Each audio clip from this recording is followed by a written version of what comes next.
Hello नमस्कार, आप लोग का फाइनल एग्जाम में स्वागत है। और यहाँ पर देखेंगे एसएससी जीडी सामान्य ज्ञान की जो कांस्टेबल आपकी यहाँ पे एसएससी जीडी कांस्टेबल के सामान्य ज्ञान की टेस्ट सीरीज चली उसके 22 पार्ट्स को तो फटाफट जुड़ जाएंगे। इसका पीडीएफ आपको मिल जाएगा टेलीग्राम चैनल पर, तो वहाँ पे अवश्य जुड़ें ताकि आपको इसका पीडीएफ मिल सके विथ आंसर की। आपकी स्क्रीन पर जो क्वेश्चन दिख रहा है उसका जवाब हमें जरूर करेंगे। इसका राइट आंसर क्या होगा? पहला क्वेश्चन आपकी स्क्रीन पर और आप इसको जवाब करेंगे। फटाफट राइट आंसर क्या होगा?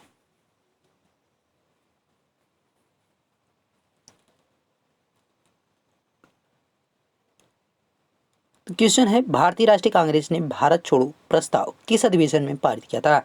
इन which session did the Indian National Congress pass the quit India revolution? यहाँ पे इसको पास किया गया था, रेसोल्यूशन की बात की जा रही है। तो क्वाइट इंडिया मूवमेंट आपका जब हुआ कब भाई? तो 1942 में हुआ, यानी 1942 में। लेकिन कौन से यहाँ पे जो है अधिवेशन में किया गया था? तो 1942 के वर्धा अधिवेशन में, यानी फर्स्ट ऑप्शन यहाँ पे सही है। बढ़ेंगे नेक्स्ट की तरफ और आपको जवाब कर देना है नेक्स्ट का राइट आंसर क्या है। फटाफट बताएंगे भाई नेक्स्ट का राइट आंसर क्या है।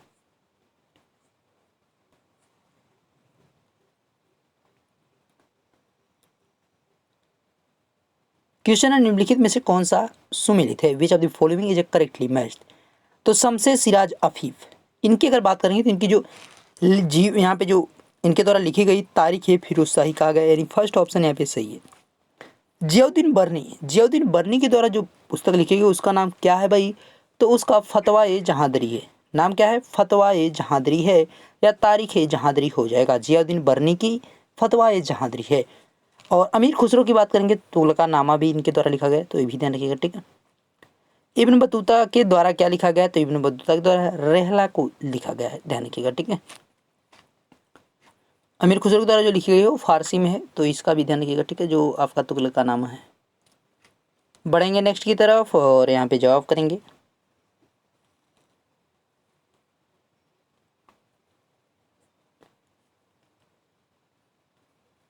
क्वेश्चन है, दीन ए इलाही धर्म एक नया धर्म निम्नलिखित में से किसके द्वारा शुरू किया गया था? अ new religion Din i Ilahi was started by which of the following? तो किसके द्वारा शुरू किया गया? इसको राइट आंसर की बात करेंगे तो अकबर के द्वारा। कब शुरू किया गया? 1582 में, यानी 1582 में, ठीक है, ध्यान रखिएगा इसका। 1582 में दीन ए इलाही धर्म की शुरुआत की गई। बढ़ेंगे नेक्स्ट की तरफ और आपको जवाब कर देना है नेक्स्ट का राइट आंसर क्या है।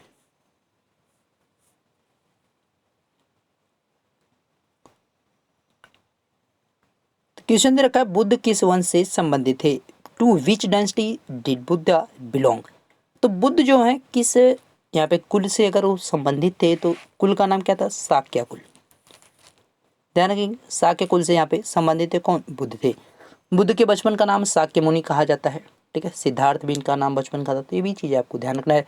पिता जो है इनके सुद्योधन थे, ये याद रहना चाहिए। महामाया जो इनकी माता का नाम हो जाएगा। पढ़ेंगे नेक्स्ट की तरफ और आपको जवाब कर देना है फटाफट।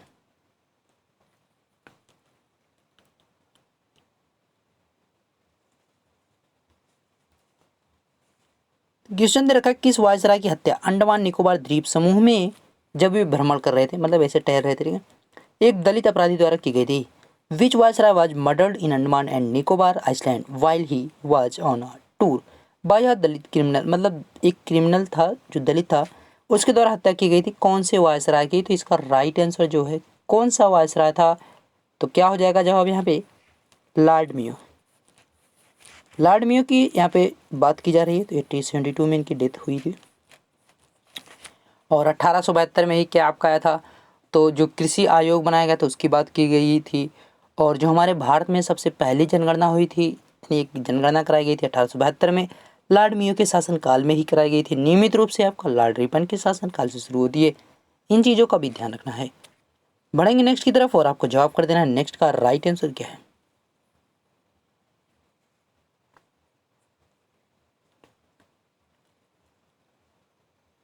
क्वेश्चन दे रखा है, निम्न में से किसने निकास के सिद्धांत का प्रतिपादन किया था? Who among the following propound the principle of एक्सहॉस्टेशन?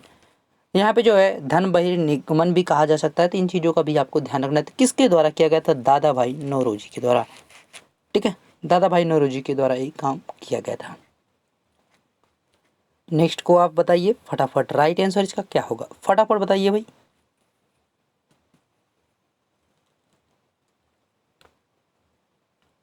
Question है, निम्न में से कौन काकोरी कांड से संबंधित नहीं था? Who among the following was not related to the Kakori incident? तो काकोरी कांड की बात की जा रही है, तो इसे कौन नहीं रिलेट करता था? सूर्य सेन की बात करेंगे तो जो है बंगाल में थे, ठीक है, वहाँ पे समानांतर सरकार की स्थापना की थी, सूर्य सेन की बात की जा रही है। ओके, बढ़ेंगे नेक्स्ट की तरफ और आप जवाब करेंगे नेक्स्ट का राइट आंसर क्या है।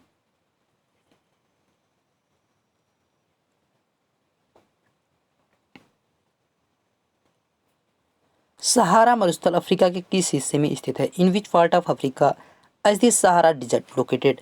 तो सहारा जो आपका है यहाँ पे अफ्रीका महाद्वीप में, तो ऊपरी वाले भाग में यानी उत्तरी साइड में, यानी नॉर्थन यहाँ पे पॉइंट हो जाएगा, यानी 8 का C option is the right option. Next one, what is the right answer?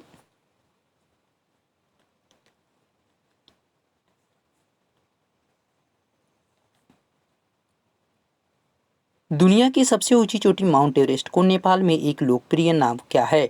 Mount Everest the world highest peak is a popular name in Nepal. देखिए नेपाल में इसको कहा जाता है सागर माथा के नाम से। क्या कहा जाता है? सागर माथा के नाम से।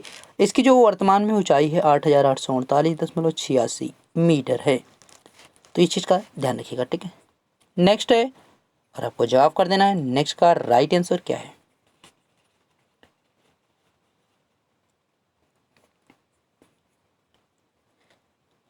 क्वेश्चन है, निम्नलिखित में से राज्यों में सर्वाधिक मैंग्रोव वन है? विच of the following state has the largest number of mangrove forest? तो जो ऑप्शंस दिख रहे हैं उनमें से सबसे ज़्यादा जो है कहाँ पे, यहाँ पे सॉरी गुजरात में है, ठीक है। तमिलनाडु नहीं, गुजरात में है। जो आपके यहाँ पे ऑप्शंस में गुजरात हो जाएगा। सबसे जो ज़्यादा वन आपके आते हैं ऑप्शन में जो नहीं है वो कौन सा है? वेस्ट बंगाल है, यानी पश्चिम बंगाल। तो पश्चिम बंगाल में जो है सर्वाधिक आपका क्या है, मैंग्रोव वन पाए जाते हैं। तो ये फर्स्ट नंबर पे आता है, दूसरे नंबर पे आपका यहाँ पे गुजरात आता है, तीसरे नंबर पे महाराष्ट्र आता है, चौथे पे उड़ीसा आएगा, पांचवे पे जो है आपका तमिलनाडु आ जाएगा। ध्यान रखिएगा, ठीक है। नेक्स्ट की तरफ बढ़ेंगे और आपको जवाब करना है नेक्स्ट का राइट आंसर क्या है।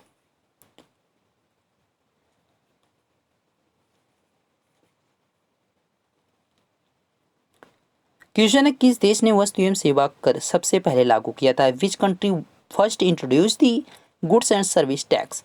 तो किस देश के द्वारा लगाया गया था भाई? फ्रांस के द्वारा। किसके द्वारा? फ्रांस के द्वारा सबसे पहले लगाया गया था। इस चीज़ को ध्यान रखेंगे। कब लगाया गया था? 1954 में, 1954 में। किसके द्वारा? यहाँ पे फ्रांस के द्वारा। भारत में कब लगाया गया? 1 जुलाई 2017 में इसको लगाया गया था 101वें संविधान संशोधन के तहत। तो इन चीज़ों को ध्यान रखिएगा, ठीक है। नेक्स्ट है और आपको फटाफट जवाब करना है नेक्स्ट का राइट आंसर क्या होगा।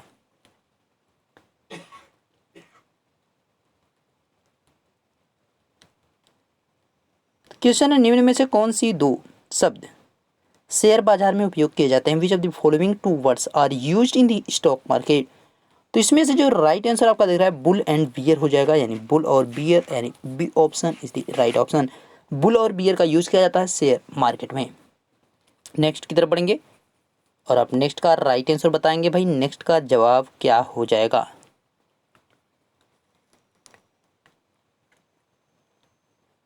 क्वेश्चन है, राष्ट्रीय विकास परिषद की स्थापना कब की गई? When was the national development council established? तो राष्ट्रीय विकास परिषद की बात की जा रही है, तो इसकी स्थापना जो की गई कब की गई? तो 6 अगस्त 1952, यानी 6 अगस्त 1952 में इसकी स्थापना की गई थी। तो 6 अगस्त 1952 हो जाएगा राइट आंसर। नेक्स्ट की तरफ बढ़ेंगे और नेक्स्ट का आप जवाब करेंगे कि राइट आंसर इसका क्या होगा। फटाफट बताइए भाई नेक्स्ट का राइट आंसर क्या है।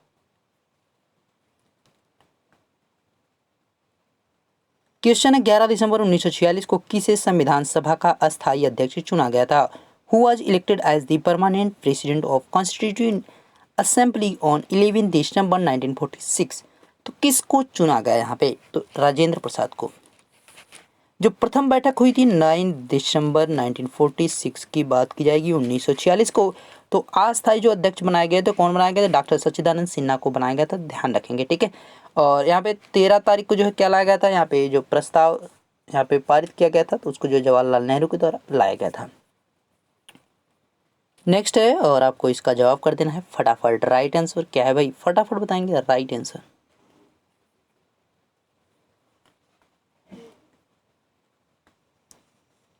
भारतीय संविधान की आत्मा किसे कहा गया है? Who is called the soul of Indian constitution.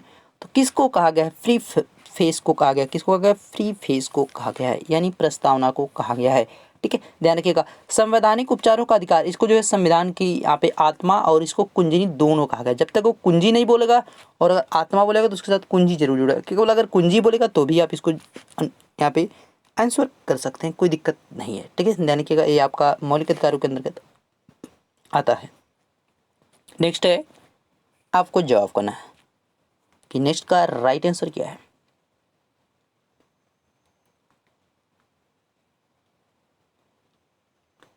Question है, भारत के राष्ट्रपति निर्वाचन के लिए न्यूनतम निर्धारित आयु कितनी है?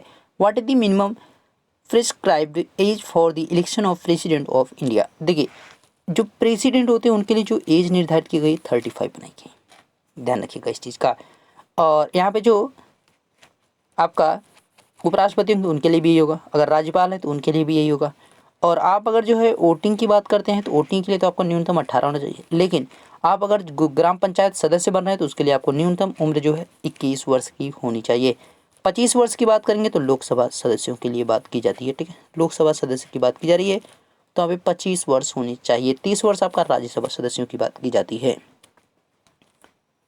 नेक्स्ट की तरफ बढ़ेंगे और आप जवाब करेंगे नेक्स्ट का राइट आंसर क्या है।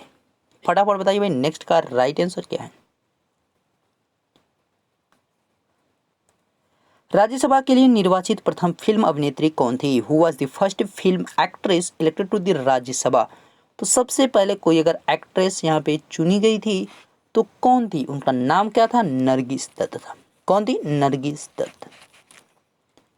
बढ़ेंगे नेक्स्ट की तरफ और आपको जवाब कर देना नेक्स्ट का भी राइट आंसर क्या होगा। फटाफट बताइए भाई, नेक्स्ट का राइट आंसर क्या है।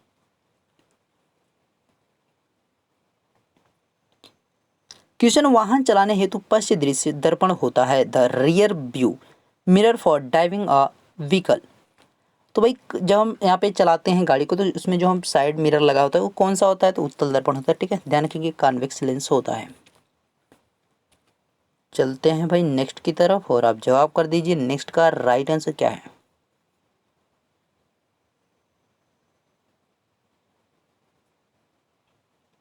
लोहे पर जंग लगना का एक उदाहरण है, rusting of iron is an example of. तो वो क्या हो जाएगा? इरोशन हो जाएगा, क्षरण हो जाएगा। ठीक है, ध्यान रखिएगा इरोशन। तो जब लोहे पर जंग लग जाती है तो कभी कभी आपसे पूछेगा जब लोहे पर जंग लगती है तो उसके भार में वृद्धि होती है, कमी होती है, अपरिवर्तित रहता है, इनमें से कोई नहीं। तो जब भी लोहे में जंग मतलब लगेगी तो उसका भार कैसा होगा? बढ़ जाएगा, उसका भार बढ़ जाएगा। इस चीज़ का ध्यान रखिएगा। ठीक है, भार क्या होगा? बढ़ जाएगा, तो इस चीज़ का ध्यान रखिएगा। ठीक है, नेक्स्ट को बताइए कि इसका नेक्स्ट का राइट आंसर क्या बनेगा।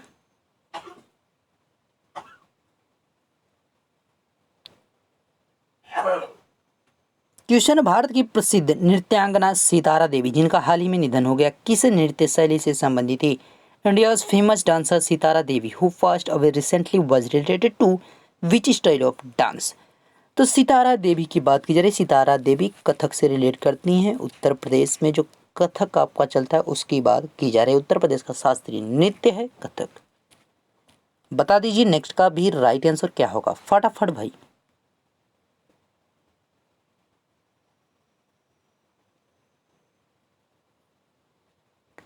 हाइड्रोजन बम किस नाभिक की अभिक्रिया पर आधारित है? तो यहाँ पे थोड़ा सा गड़बड़ हो गया है। कलिंग पुरस्कार जी गिवन, देखिए यहाँ पे इंग्लिश वाला चेंज नहीं हुआ। ठीक है, hydrogen bomb is based on which nuclear reaction. तो यहाँ पे कौन से न्यूक्लियर रिएक्शन पे वो बेस्ड होता है इसके बारे में पूछा जा रहा है। तो आपका जो हाइड्रोजन बम होगा वो किस पर आधारित होगा इसके बारे में क्वेश्चन है। ये जो है यहाँ पे थर्मल न्यूक्लियर फ्यूजन पे होता है, यानी ताप नाभिकीय विखंडन पर हो जाएगा। ठीक है, ध्यान रखेंगे। नेक्स्ट है और आपको जवाब कर देना नेक्स्ट का राइट आंसर क्या होगा।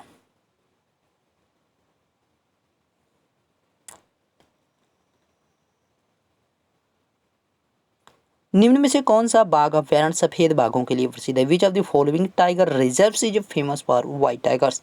यानी आपके जो दे रखे हैं ऑप्शन में बांधवगढ़, जिम कॉर्बेट, सुंदरवन, बांदीपुर, सभी तो बाघ अभ्यारण्य पहली बात। दूसरा, लेकिन आपसे पूछा जा रहा है कि इसमें जो व्हाइट टाइगर होते हैं उनकी बात की जा रही है। तो व्हाइट टाइगर के लिए जो फेमस है कौन है? बांधवगढ़।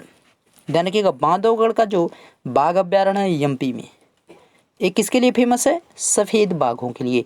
जिम कार्बेट की बात करेंगे तो यूके है यानी उत्तराखंड में। सुंदरबन की बात करेंगे तो वेस्ट बंगाल है, WB हो जाएगा। बांदीपुर की बात करेंगे तो कर्नाटका हो जाएगा। तो ध्यान रखिएगा, Sundarban west Bengal, Jim Corbett Gujarat, यहाँ पे सॉरी उत्तराखंड है, बांधवगढ़ जो MP में है।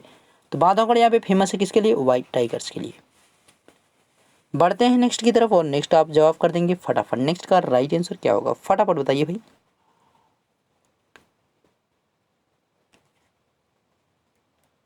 निम्न में से आनुवांशिकी का जनक के रूप में जाना जाता है। Who among the following is known as the father of genetics. तो जेनेटिक्स का फादर किसको कहा जाएगा? राइट आंसर की बात करते हैं तो जेनेटिक्स का जो फादर के रूप में जाना जाता है कौन है? मेंडल है। ग्रेग मेंडल की बात की जा रही है, ठीक है, जॉन ग्रेगर मेंडल की बात की जा रही है। इनको जो है कहाँ पे आनुवांशिकी के जनक के रूप में जाना जाता है। नेक्स्ट भी बता दीजिए फटाक से भाई। आज इसमें करंट के क्वेश्चन कोई नहीं लिए गए, नेक्स्ट पार्ट में करंट का भी दिया जाएगा, ठीक है। वह प्रथा जिसके तहत किसान स्वयं भूमि का मालिक होता है और सरकार को भू राजस्व के भुगतान के जिम्मेदार माना जाता है। तो द प्रैक्टिस, यहाँ पे the practice under which the farmer himself the owner of the land and he is responsible for payment of the land revenue to the government. तो यहाँ पे राजस्व के भुगतान के जिम्मेदार के रूप में किसे माना जाता है? तो यहाँ पे सरकार को माना जाता है। तो एक किस व्यवस्था की बात कर रहा है? तो ये बात कर रहा है आपके यहाँ पे रैयतवाड़ी व्यवस्था की, ठीक है, रैयतवाड़ी सिस्टम की बात कर रहा है। चलते हैं नेक्स्ट की तरफ और नेक्स्ट का आप जवाब करेंगे फटाफट।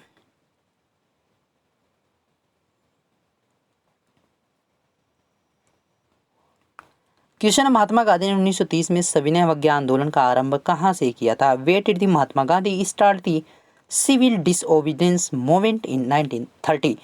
तो 1930 की बात की जा रही है, सविनय अवज्ञा आंदोलन जो शुरू किया गया दांडी से। कैसे?